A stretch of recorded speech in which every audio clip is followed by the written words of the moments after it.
The Antarctic and Greenland region host some of the most beautiful, picturesque landscape in the world. An endless display of mountain ice snow formations, floating glaciers larger than houses, ice shelves as tall as skyscrapers, and wildlife so unique to the region it is sometimes difficult to believe how such beautiful, powerful and interesting creatures are able to survive. But these areas are in danger. Due to the effects of global warming, the rising global temperature and ocean temperatures are rising. The Greenland and Antarctic ice sheets together contain over 99% of the Earth's fresh water. If these bodies of ice were to eventually melt, sea levels would rise and have an impact on the Earth's countries, continents, and inhabitants. That's us. With such a magnificent display of ice and snow, it would be hard to believe that between the years 2010 and 2013, the Antarctic ice sheet alone lost up to 1.5 billion tons of ice each year. Those losses from the polar ice sheets are a contributor to the rise in sea level. The losses from the Antarctic ice sheets alone contribute a rise of approximately 0.45 millimeters in sea level rise each year. So how is global warming contributing to the ice sheets melting? Global warming occurs from large amounts of carbon dioxide and other greenhouse gases being trapped in the Earth's atmosphere. The increase of these greenhouse gases being emitted into the Earth's atmosphere is causing the Earth's temperature to increase.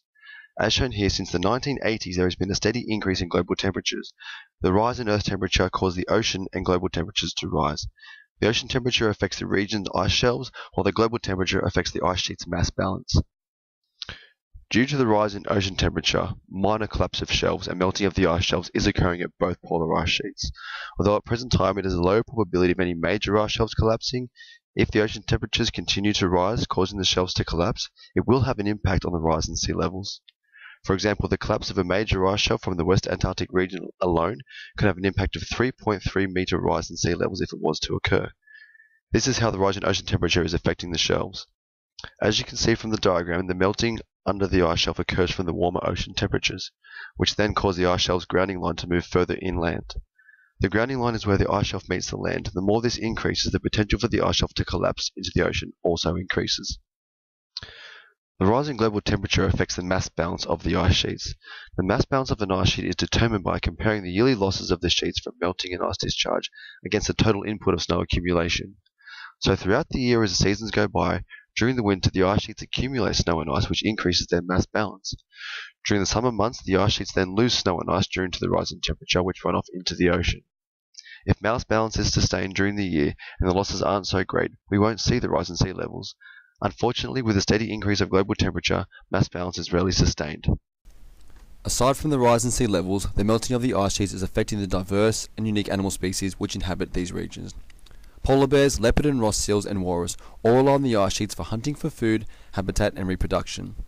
The effects are already taking the toll on the polar bear, who are currently turning to alternate food sources as the ice melts occur sooner and freeze later. Normally they're feeding on ring seal pups around the sea ice. Polar bears are now hunting on land for caribou, snow geese and their eggs. These types of changes in the habitat due to the loss of sea ice from rising ocean temperatures will force these animals to either adapt or perish. So what can we do to try and reduce the impact of global warming, and therefore the rise in ocean and global temperatures, and therefore conserving the ice sheet regions and the animals which inhabit these regions? While governments apply schemes and emission reduction targets nationally, there's plenty we can do in our homes and everyday lives to assist. For example, changing regular light bulbs to compact fluorescent lights or LED lights will help save electricity. Choose reusable products instead of disposable ones, and recycle at every opportunity possible. Turn lights and appliances off when you're not needed or in use. Plant a tree as they absorb carbon dioxide and emit oxygen. Drive a low emissions vehicle and drive less. Carpool or walk and ride when you can. So help slow down global warming to protect the unique and important region that is the Antarctic and Greenland regions, so we don't end up living in a water world.